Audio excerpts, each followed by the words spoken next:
اگر پاکستان ہندوستان کی جنگ میں آپ میں سے کتنے لوگ پاکستان کا ساتھ دیں گے؟ ہاتھ کھڑا کریں. کم ہی نظر آ رہے ہیں. اس کا مطلب ہے کہ کافی سمجھ پیدا ہو چکی ہے. وہ ملا عبدالعزیز، وہ لال مسجد والا، وہ وہاں بیٹھ کے آج پاکستان کے خلاف جملے بولے. جب یہ جنگ ہو رہی تھی پاکستان اور بھارت کی، ان دنوں میں وہ جملے بول رہا تھا کہ بتاؤ اگر جنگ ہو گئی تو تم میں سے کتنے پاکستان کا ساتھ دیں گے؟ تو کسی نے بھی ہاتھ کھڑا نہیں کیا.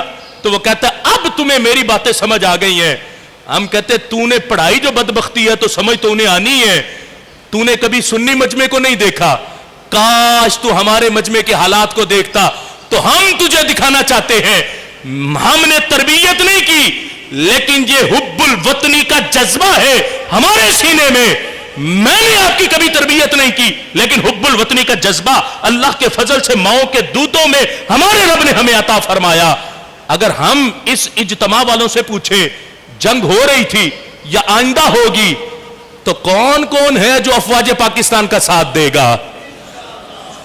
یعنی یہ ہے اہل سنت کا جذبہ.